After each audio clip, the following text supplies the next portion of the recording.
പ്രിയമുള്ളവരെ, ഏവർക്കും സ്കൂളിംഗ് ബ്ലോഗിൻ്റെ പുതിയൊരു വീഡിയോയിലേക്ക് സ്വാഗതം. മുൻ വർഷങ്ങളിൽ നിങ്ങൾക്ക് ലഭിക്കേണ്ടിയിരുന്ന ഒരു തുക ഈ വർഷം നിങ്ങൾ അരിയറായി വാങ്ങിയപ്പോൾ പലർക്കും അധികമായിട്ട് ടാക്സ് വന്നിട്ടുണ്ടാകും. ആ അധികമായി വന്നിട്ടുള്ള ടാക്സ് ബാധ്യത കുറയ്ക്കാനോ ചിലർക്കെങ്കിലും പൂർണ്ണമായിട്ട് ഒഴിവാക്കാനോ സഹായിക്കുന്ന ഒന്നാണ് 10E ഫോം ഫില്ലിംഗ്. ഇത് നിങ്ങൾ income tax E filing final verification നടത്തുന്നതിന് മുമ്പേ ചെയ്യേണ്ട ഒന്നാണ്. ഇത് ചെയ്ത് മുൻപ് പരിചയമില്ലാത്തവർ ഞാൻ ഈ തുടക്കത്തിൽ പറയുന്ന കാര്യങ്ങൾ കൃത്യമായി മനസ്സിലാക്കിയതിന് ശേഷമേ ഫില്ലിംഗ് തുടങ്ങാൻ പാടുള്ളൂ. ഇത് ഫിൽ ചെയ്യാൻ 7ഓളം ഡാറ്റകൾ മാത്രമാണ് നമുക്ക് ആകെ വേണ്ടത്. അത് ഏതൊക്കെ എന്നുള്ള കാര്യം ആദ്യം നോക്കാം. ഒന്നാമതായിട്ട് വേണ്ടത് ഈ വർഷത്തെ ടാക്സബിൾ ഇൻകത്തിൽ നിന്ന് നിങ്ങൾ വാങ്ങിച്ച അരിയർ തുക മൈനസ് ചെയ്ത തുക. ടാക്സബിൾ ഇൻകം എന്ന് പറഞ്ഞാൽ നിങ്ങളുടെ ആകെയുള്ള വരുമാനത്തിൽ നിന്ന് എല്ലാ തരത്തിലുള്ള ഇളവുകളും കിഴിവുകളും മൈനസ് ചെയ്തതിന് ശേഷം ഏത് തുകയ്ക്കാണ് ടാക്സ് കണക്കാക്കുന്നത് അതാണ് നിങ്ങളുടെ ഈ വർഷത്തെ ടാക്സബിൾ ഇൻകം. ആ ഒരു സംഖ്യയല്ല നമുക്ക് വേണ്ടത്. ആ ഒരു തുകയിൽ നിന്ന് നിങ്ങൾ അരിയറായി വാങ്ങിയ തുക കൂടി മൈനസ് ചെയ്ത സംഖ്യയാണ് നമുക്ക് ആവശ്യം. ഈ ഒരു തുക 10E ഇതിനകം കാൽക്കുലേറ്റ് ചെയ്തവർ ആണ് എങ്കിൽ 10E ഫോമിന്റെ അനക്സർ 1ൽ ഏറ്റവും മുകളിലായിട്ട് നൽകിയിട്ടുണ്ടാകും. ഇനി രണ്ടാമതായിട്ട് വേണ്ടത് tax on total income. Arrear ഉൾപ്പെടെയുള്ള തുകയ്ക്ക് എത്ര തുകയാണ്, എത്ര എമൗണ്ട് ആണ് ഈ വർഷം ടാക്സ് ആയി വന്നത് അതാണ് വേണ്ടത്. ഇത് എഡ്യൂക്കേഷണൽ സെസ് ഉൾപ്പെടെയുള്ള സംഖ്യയാണ്. ഈ ഒരു തുക കൃത്യമായി നിങ്ങളുടെ ഫോം 16ലോ അല്ലെങ്കിൽ സ്റ്റേറ്റ്മെന്റിലോ ഉണ്ടാകും. കൂടാതെ 10E ഫോമിന്റെ അനക്സർ 1ൽ tax on total income as per item 3 എന്ന ലൈനിലും ഉണ്ടാകും. ഇനി മൂന്നാമതായി വേണ്ട സംഖ്യ അരിയർ തുക ഒഴിവാക്കിയാൽ ഈ വർഷം എത്ര ടാക്സ് വരും എന്ന എമൗണ്ട് ആണ്. ആ ഒരു സംഖ്യ 10E ഫോമിലെ അനക്സർ 1ൽ tax on total income as per item 1 എന്ന ലൈനിൽ ഉണ്ടാകും. ഇനി നാലാമതായിട്ട് വേണ്ടത് അരിയർ തുകയാണ്. അത് ഓരോ ഫിനാൻഷ്യൽ ഇയറിലും എത്ര തുകയുണ്ട് എന്നുള്ളത് സെപ്പറേറ്റ് ആയിട്ടുള്ള എമൗണ്ട് ആയിട്ട് വേണം. ഈ വർഷം നമ്മൾ DA അരിയർ വാങ്ങിയത് 18, 19, 19, 20, 20, 21 എന്നീ 3 ഫിനാൻഷ്യൽ ഇയറിലേതാണ്. ഇതുകൂടാതെ വേറെ ഏതെങ്കിലും അരിയർ തുക നിങ്ങൾ വാങ്ങിയിട്ടുണ്ടെങ്കിൽ അതും ഇതിനോട് ആഡ് ചെയ്യേണ്ടതാണ്. 10E ഫോമിന്റെ ടേബിൾ എയിൽ ഓരോ ഫിനാൻഷ്യൽ ഇയറിനും നേരെ മൂന്നാമത്തെ കോളത്തിൽ കാണുന്ന തുക ഇതാണ്.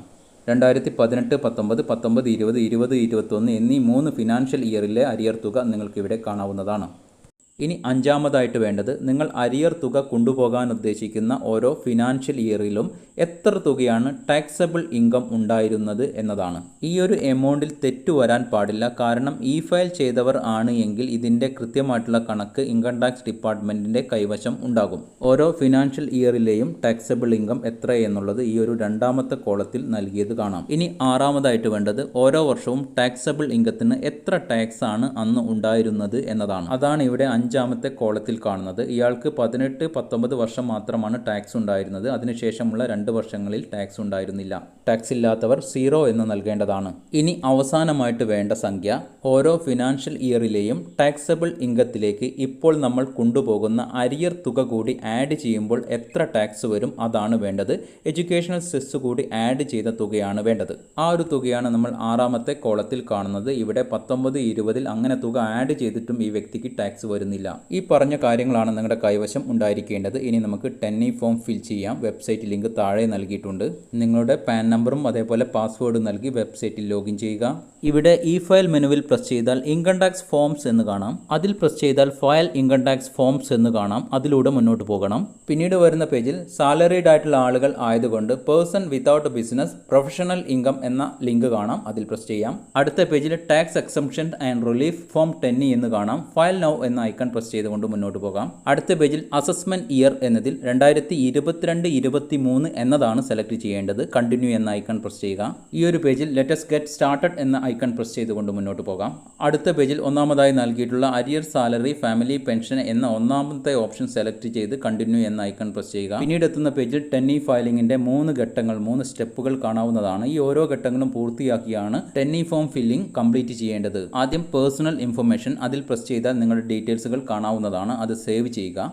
അടുത്തതായി രണ്ടാമത്തെ step arrear salary family pension എന്നതിൽ പ്രസ് ചെയ്ത് മുന്നോട്ട് പോകാം. ഈ ഒരു ഭാഗം ഫിൽ ചെയ്യാൻ വേണ്ടിയാണ് നമ്മൾ നേരത്തെ പറഞ്ഞിട്ടുള്ള 7 വിഭാഗം എമൗണ്ടുകൾ വേണ്ടത്. പരിചയമില്ലാത്തവർക്ക് വീഡിയോയുടെ ആ ഒരു ഭാഗം കാണാതെ എമൗണ്ടുകളൊന്നും എഴുതി വെക്കാതെ ഈ ഒരു പാർട്ട് ഫിൽ ചെയ്യാൻ വേണ്ടി സാധിക്കുന്നതല്ല. ഇവിടെ 1 എന്ന ബോക്സിൽ നൽകേണ്ടത് ഈ വർഷത്തെ 2021-22 ഫിനാൻഷ്യൽ ഇയറിലെ ടാക്സബിൾ ഇൻകത്തിൽ നിന്ന് അരിയർ തുക മൈനസ് ചെയ്ത സംഖ്യയാണ്.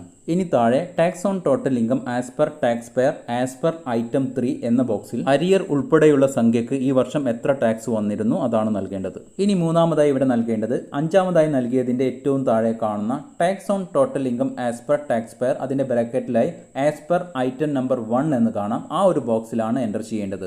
ഇവിടെ നൽകേണ്ട തുക അരിയർ ഇല്ലായിരുന്നുവെങ്കിൽ ഈ വർഷം എത്ര ടാക്സ് വരുമായിരുന്നു എന്ന കാര്യമാണ്. ഈ കാര്യങ്ങളെല്ലാം തുടക്കത്തിൽ വളരെ വ്യക്തമായി വിശദീകരിച്ചിട്ടുണ്ട്. നൽകുന്ന ടാക്സ് എമൗണ്ടുകളെല്ലാം ഹെൽത്ത് ആൻഡ് എഡ്യൂക്കേഷൻ സെസ് 4% ഉൾപ്പെടെയുള്ള സംഖ്യയായിരിക്കണം. ഈ ഒരു 3 ബോക്സുകൾ ഒഴികെ ബാക്കിയുള്ളവയെല്ലാം ഓട്ടോമാറ്റിക്കലി ഫില്ലാവുന്നതാണ്, നമ്മളൊന്നും ചെയ്യേണ്ടതില്ല. ഇനി നമുക്കിവിടെ വളരെ പ്രധാനപ്പെട്ട ടേബിൾ എ ഫിൽ ചെയ്ത് നൽകേണ്ടതുണ്ട്. അതിനുവേണ്ടി ആഡ് ഡീറ്റെയിൽസ് എന്ന ഐക്കണിൽ പ്രസ് ചെയ്യുക. ഇവിടെ പ്രീവിയസ് ഇയർ എന്നതിൽ ഏത് ഫിനാൻഷ്യൽ ഇയറിലേക്കാണോ അരിയർ തുക കൊണ്ടുപോകാനുള്ളത് ആ ഒരു ഫിനാൻഷ്യൽ ഇയർ സെലക്ട് ചെയ്യണം. നമുക്ക് DA അരിയർ ലഭിച്ചിട്ടുള്ളത് 18, 19, 19, 20, 20, 21 എന്നീ 3 ഫിനാൻഷ്യൽ ഇയറിലേതാണ്. ഞാനിവിടെ ആദ്യം 18-19 സെലക്ട് ചെയ്തു. ആ ഒരു വർഷം എത്രയായിരുന്നു ടാക്സബിൾ ഇൻകം ഉണ്ടായിരുന്നത് അത് ഈ ഒരു ബോക്സിൽ എൻ്റർ ചെയ്ത് നൽകേണ്ടതാണ്. ഇനി ഈ കാണുന്ന ബോക്സിൽ salary, family pension received in arrears എന്ന ബോക്സിൽ എത്ര തുകയാണ് 2018-19 ഇപ്പോൾ അരിയറായി വാങ്ങിയിട്ടുള്ളത് ആ ഒരു തുകയാണ് നൽകേണ്ടത്. ഇനി താഴെ tax on total income as per column 2 എന്ന ബോക്സിൽ ആ വർഷം എത്രയാണ് ടാക്സ് നൽകിയിരുന്നത് അതാണ് നൽകേണ്ടത്. ടാക്സ് നൽകിയിട്ടില്ലെങ്കിൽ 0 എന്ന് നൽകുക. ഇനി ഇവിടെ വലതുവശത്തായി tax on total income as per tax payer as per column 4 എന്ന ബോക്സിൽ 2018-19 വർഷത്തേക്ക് മുകളിൽ നൽകിയിരിക്കുന്ന അരിയർ സംഖ്യ കൂടി ആഡ് ചെയ്യുമ്പോൾ എത്ര ടോട്ടൽ ടാക്സ് വരും എന്നതാണ് നൽകേണ്ടത്. ഇത്രയും കാര്യങ്ങൾ മാത്രമാണ് നൽകേണ്ടത്. കാര്യങ്ങൾ കൃത്യമായി നൽകിയ ശേഷം ആഡ് എന്ന ഏറ്റവും താഴെ കാണുന്ന ആഡ് എന്ന ഐക്കൺ പ്രസ് ചെയ്യുക.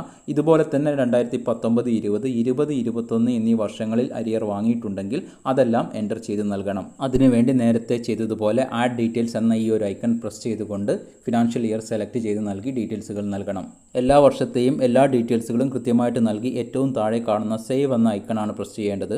നൽകിയ ഡീറ്റെയിൽസിൽ എന്തെങ്കിലും ഡിഫക്റ്റുകൾ വന്നു പോയിട്ടുണ്ടെങ്കിൽ ആ ഒരു ഫിനാൻഷ്യൽ ഇയർ സെലക്ട് ചെയ്ത് ഇവിടെ മുകളിൽ കാണുന്ന എഡിറ്റ് ഐക്കൺ പ്രസ് ചെയ്താൽ മാറ്റങ്ങൾ വരുത്താവുന്നതാണ്. നിങ്ങൾക്ക് എത്ര ടാക്സിൽ റിലീഫ് കിട്ടി എന്നുള്ള കാര്യം 8ാമതായി നൽകിയിട്ടുള്ള റിലീഫ് അണ്ടർ സെക്ഷൻ 89 എന്ന ബോക്സിൽ കാണാൻ വേണ്ടി സാധിക്കും. എല്ലാ കാര്യങ്ങളും കൃത്യമാണ് എങ്കിൽ സേവ് എന്ന ഐക്കൺ പ്രസ് ചെയ്തുകൊണ്ട് മുന്നോട്ട് പോകാം. ഇനി മൂന്നാമത്തെ സ്റ്റെപ്പ്, അവസാനത്തെ സ്റ്റെപ്പ് വെരിഫിക്കേഷൻ. പിന്നീട് എത്തുന്ന പേജിൽ ചെക്ക് ബോക്സിൽ ടിക്ക് ചെയ്ത് സേവ് എന്ന ഐക്കൺ പ്രസ് ചെയ്യുക. ഇനി അടുത്തതായി പ്രിവ്യൂ ആണ്. ഏറ്റവും താഴെ അതിനുള്ള ഐക്കൺ കാണാവുന്നതാണ്. ഈ ഒരു സമയം നിങ്ങൾക്ക് നിങ്ങൾ നൽകിയിരിക്കുന്ന എല്ലാ ഡീറ്റെയിൽസുകളും ഒന്നുകൂടി കാണാൻ വേണ്ടി സാധിക്കും. എന്തെങ്കിലും മാറ്റങ്ങൾ വരുത്തണമെങ്കിൽ അതിനും സാധ്യമാണ്. എല്ലാം ഓക്കെ ആണ് എങ്കിൽ ഏറ്റവും താഴെ നൽകിയിരിക്കുന്ന പ്രൊസീഡ് ടു വെരിഫൈ എന്ന ഐക്കണിൽ പ്രസ് ചെയ്ത് വെരിഫിക്കേഷൻ നടത്തേണ്ടതാണ്. ഈ വെരിഫിക്കേഷന് വേണ്ടി നിങ്ങളുടെ മൊബൈൽ നമ്പർ ആധാറുമായി ലിങ്ക് ചെയ്തതാണ് എങ്കിൽ അതിലേക്ക് OTP വരുന്നതാണ്. ആ ഒരു OTP ഇവിടെ എൻ്റർ ചെയ്ത് നൽകി വെരിഫിക്കേഷൻ പൂർത്തിയാക്കാം. പിന്നീട് ഇങ്ങനെ സബ്മിറ്റഡ് സക്സസ്ഫുള്ളി എന്ന മെസ്സേജ് കാണാൻ വേണ്ടി സാധിക്കും. ഇവിടെ ഗോ ടു ഡാഷ്ബോർഡ് എന്നത് വഴി പോയി റീസെൻ്റ്ലി ഫയൽഡ് ഫോംസ് എന്നതിൽ പ്രസ് ചെയ്താൽ നമ്മളിപ്പോൾ ഫിൽ ചെയ്ത 10E ഫോം കാണാൻ വേണ്ടി സാധിക്കും. അത് ഡൗൺലോഡ് ചെയ്യാൻ സാധിക്കുന്നതാണ്. ഇത്രയും കാര്യങ്ങളാണ് ചെയ്യാനുള്ളത്. 10E ഫോം ഫിൽ ചെയ്തിട്ടും റിലീഫ് തുക ഫയലിംഗ് സൈറ്റിൽ പേജിൽ കാണിക്കുന്നില്ല എങ്കിൽ ആ തുക അവിടെ എൻ്റർ ചെയ്ത് നൽകാവുന്നതാണ്. ഇൻകം ടാക്സ് ഫയലിംഗിൻ്റെ വളരെ ലളിതമായിട്ടുള്ള വീഡിയോ താഴെ ലിങ്കായി നൽകിയിട്ടുണ്ട്. ചാനൽ വീഡിയോസ് നിങ്ങൾക്ക് ഉപകരിക്കുന്നുണ്ട് എങ്കിൽ ഒന്ന് സപ്പോർട്ട് ചെയ്യണം എന്ന് അപേക്ഷിച്ചുകൊണ്ട് നിർത്തുന്നു. എവർക്കും നന്ദി, നമസ്കാരം.